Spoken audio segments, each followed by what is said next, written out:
하나님이니라. 아멘. 7월 9일 수요일입니다. 오늘은 민수기 15장 1절부터 마지막 41절까지 말씀입니다. 은혜의 법을 선포하시다. 이런 제목입니다. 은혜의 법을 선포하시다. 이스라엘 백성들이 애굽에서 나온 지 1년하고도 2달 20일째 드디어 광야를 향해서 출발했어요. 그렇게 출발해가지고 약 한 2달 반, 한 3달쯤 될 때 가나안 땅 입구에 도달을 했어요. 하나님께서는 이스라엘 백성들에게 말씀으로 주신 그 땅, 젖과 꿀이 흐르는 땅을 말씀으로 주셨잖아요. 그 말씀으로 주신 그 땅을 직접 눈으로 볼 수 있도록 정탐꾼을 먼저 보내라, 이렇게 말씀하시는 거예요. 그래서 이스라엘 백성들이 13장, 14장에서 정탐꾼을 보냅니다. 하나님이 이렇게 정탐꾼을 보내게 하신 이유는 이스라엘 백성들에게 조상들에게 약속하신 그 땅, 그것을 말씀으로 주셨잖아요. 그래서 이 광야를 거쳐 나온 이 백성들은 그 땅을 직접 보지 못하고 말씀으로 보았어요. 그걸 비전이라 이렇게 말한다고 그랬죠. 비전, 보다. 텔레비전, 전파를 보다. 와이드 비전, 넓게 보다. 비전. 그래서 말씀으로 본 그 젖과 꿀이 흐르는 땅을 이제 그 입구에서 눈으로 보도록 정탐꾼을 보내게 하신 거예요. 그렇게 하신 이유는 말씀으로 본 그 땅을 보고 돌아와서, 야, 그 땅 정말 대단해. 정말 젖과 꿀이 흐르는 땅이야.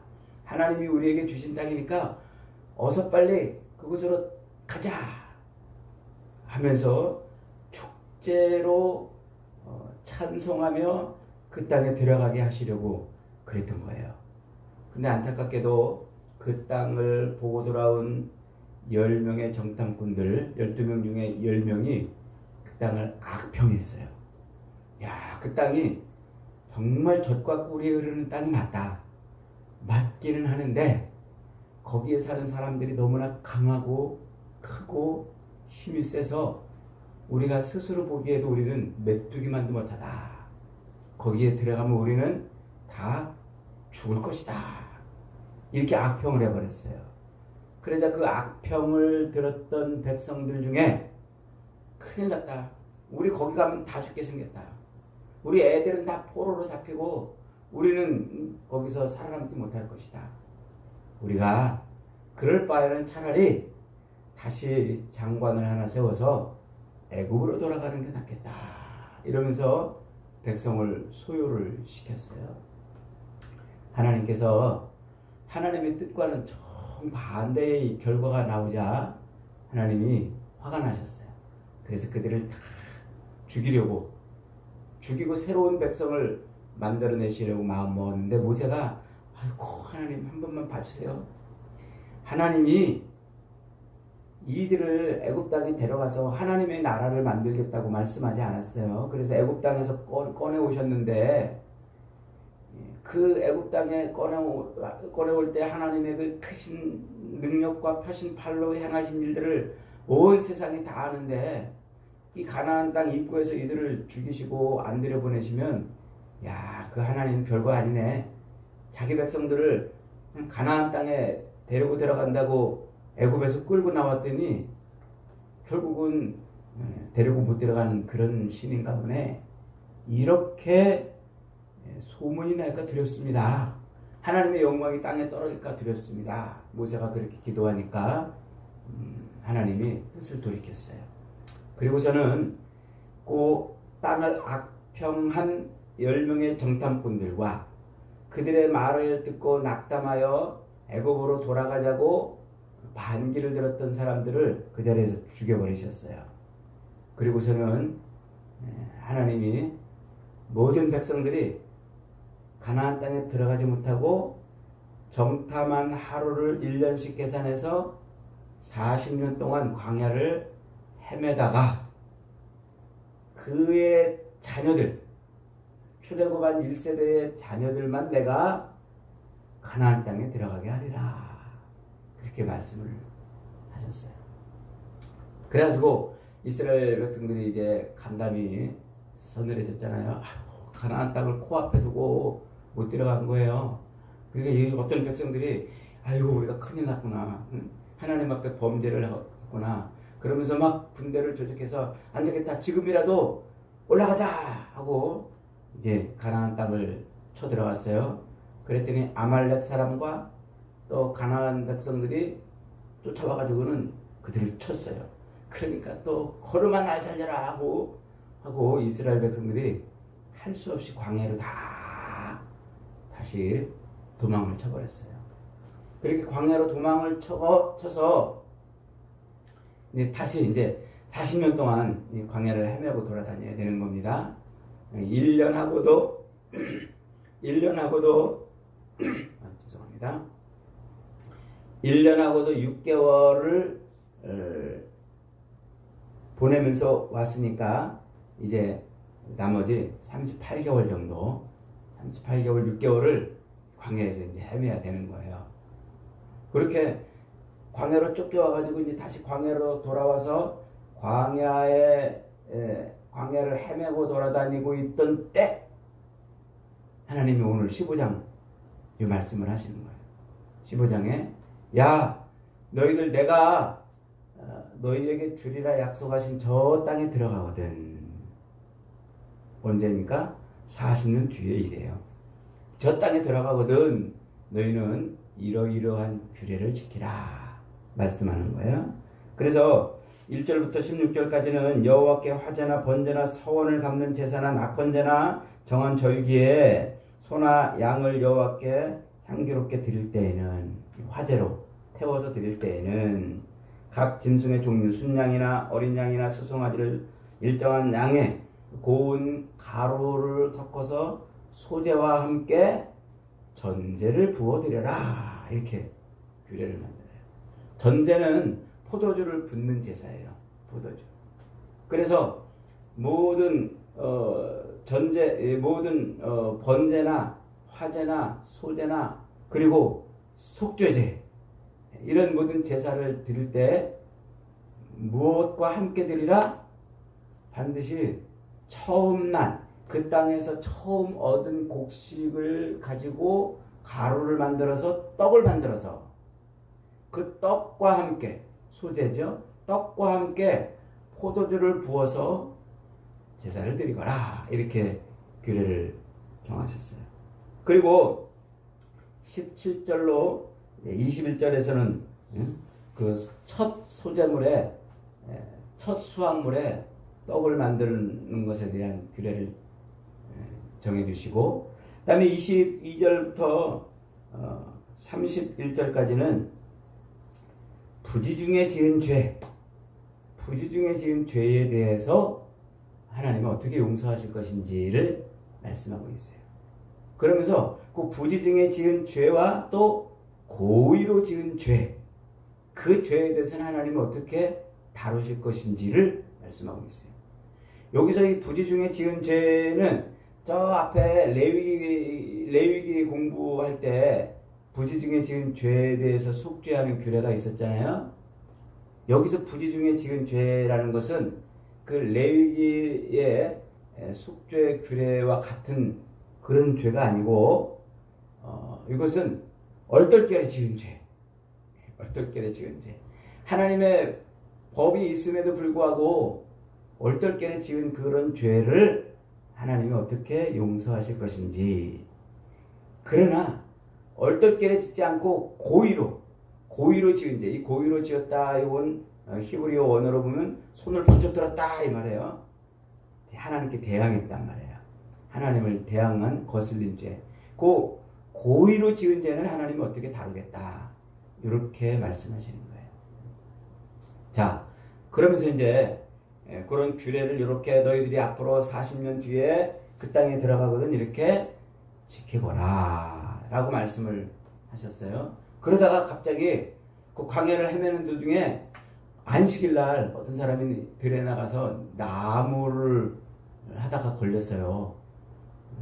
그래가지고 사람들이 그를 잡아다가 모세와 아론 앞에, 회중 앞에 끌고 왔어요. 출애굽기의 안식일 규례에 의하면 안식일을 어기는 자는 어떻게 해요? 죽음을 당하는 거예요.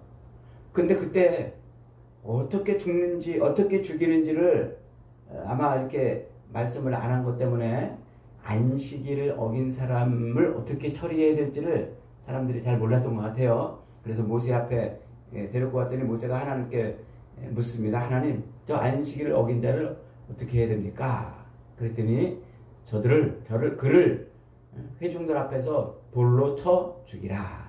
그래서 그 돌로 쳐 죽였다는 이야기가 삽입이 돼 있고 소개가 돼 있고, 그 다음에 이제 맨 마지막에 모든 이스라엘 백성들 옷자락에 옷술이라고 그럽니까? 그래서 이 옷깃에 그 끝자락에 술을 매달아요. 옷술, 털실 같은 걸 이렇게 매다는 거죠. 근데 그 술을 매달 때 청색 실을 거기다가 껴가지고 매달아라. 이렇게 말씀하세요. 그 말씀은 왜 하셨냐면, 그걸 볼 때마다, 그 옷에 그 술이 달려가지고 흔들흔들 하는 걸 볼 때마다 하나님의 율법을 생각나게 하려고 그런다. 이게 오늘 말씀이에요.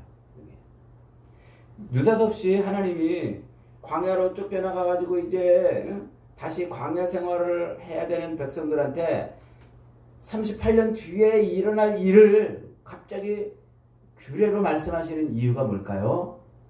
이것은 하나님께서 가나안 땅을 향하여 가던 백성들이 광야로 돌이켜서 절망하고 낭망하고 앞으로 40년 동안 광야를 헤매고 돌아다녀야 되는 삶에 대한 그 절망 속에 있는 그들에게 소망을 주시는 거예요. 이게 무슨 얘기입니까? 지금 가나안 땅을 코앞에 두고 곧 이제 들어가면 되는데 하나님을 거역함으로 말미암아 그들이 광야로 다시 돌아갔잖아요. 내일 다시 올라갈 것도 아니에요. 모레 다시 올라갈 것도 아니고 몇 년 뒤에 40년 뒤에나 올라가리라 라는 그런 말씀을 들으니까 얼마나 낙담이 됐겠어요. 광야 생활이 얼마나 지치고 피곤하겠어요. 야, 차라리 죽는 게 낫겠다. 그런 생각이 들지도 않겠습니까? 그러니까 그런 지치고 피곤하고 낭망, 소망이 사라진 낭망밖에 없는 그들에게 하나님이 지금 뭘 하시는 거예요? 소망을 주는 거예요. 야, 그 땅에 너희를 내가 반드시 데리고 가겠다. 그래서 너희가 그 땅에 이르거든, 이게 2번이나 반복이 되고 있어요. 그러니까 하나님은 어떻게 하신다는 거예요? 그 땅을 못 들어가게 하신다는 게 아니라 반드시 다시 돌아가게 하실 것이다. 그러면서 재미있게도 여기서 지금 제사를 드릴 때 뭘 가지고 드리라고요? 그 땅에 첫 소산물을 가지고 드리고 그 땅에 포도주를 가지고 드려라. 그래요. 정탐꾼들이 가서 땅에 소산물을 갖고 왔잖아요. 그리고 포도를 갖고 왔잖아요. 그 포도를 어떻게 갖고 왔어요? 두 사람의 포도 한 송이를 두 사람이 짊어지고 올 정도로 그렇게 거대한 큰 포도를 갖고 왔단 말이에요. 그러니까 하나님이 그들에게 지금 뭐라고 말씀하시는 거예요? 그 땅에 이르거든. 그 땅에 그 풍성한 수확물, 두 사람이 메고 올 정도로 그렇게 큰 포도, 그들이 기억하고 있는, 그들이 눈으로 본 그 땅의 소산물을 가지고 제사를 드려라. 소망을 지금 하나님이 주고 계신 거예요. 그러니까 광야 생활은 소망을 가지는 생활이다 이 말이에요. 광야 생활은 비록 가나안 땅에 당장 들어가지 못하지만 어쩔 수 없이 정해진 기간을 헤매고 돌아다녀야 되지만 낭망하고 절망하는 기간이 아니라 이 기간은 소망을 갖고 사는 기간이다는 거예요. 그래서 하나님이 이 율법을, 이 제사 규례를 통해서 그 땅에 대한 소망을 품고 살게 만드시는 겁니다. 한번 따라합시다. 광야 생활은 소망을 갖고 사는 생활이다. 네, 그렇습니다. 오늘 우리가 예수 그리스도를 믿음으로 말미암아 금방 천국으로 뿅 하고 들어가면 얼마나 좋아요. 그런데 우리는 안타깝게도 우리의 이 아담의 죄로 인하여 죽어버린 그 영혼이 그래서 육신의 남은 삶을 살아가요. 어쩔 수 없이 이 남은 이 육신의 삶을 살아가요. 요 예수를 믿고도 남은 육신의 삶을 살아가는 이것을 뭐라고 그런다고요? 이게 광야 생활이란 말이에요. 그래서 우리는 이 광야 생활 때때로 다시 어려움을 만나고 다시 배고픔을 만날 수 있고 때때로 시련과 환난을 당할 수도 있는 이 광야 생활을 뭘 보고 끝내 하나님이 주시는 그 소망을 보고 살아라 하는 겁니다. 광야 생활은 소망을 갖고 사는 생활이에요. 그래서 하나님께서 지금 광야로 다시 돌아간 백성들에게 그들이 사는 삶 속에서 낭망하고 절망하고 그렇게 사는 게 아니라 소망을 갖고 살라고 은혜의 법을 선포하신 거예요. 여러분, 예수를 믿고 우리가 이 땅을 사는 이 남은 삶, 이 광야의 삶은 소망을 갖고 사는 삶인 줄 믿으시기 바랍니다. 그래서 그리스도 예수께서 우리를 위해서 그렇게 죽으시고 여전히 우리를 위해서 그분은 우리와 함께 하신다고 말씀하고 있어요.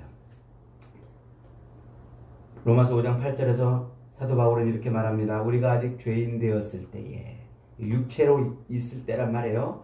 우리가 아직 죄인 되었을 때에 그리스도께서 우리를 위하여 죽으심으로 하나님께서 우리에게 대한 자기의 사랑을 확증하셨느니라.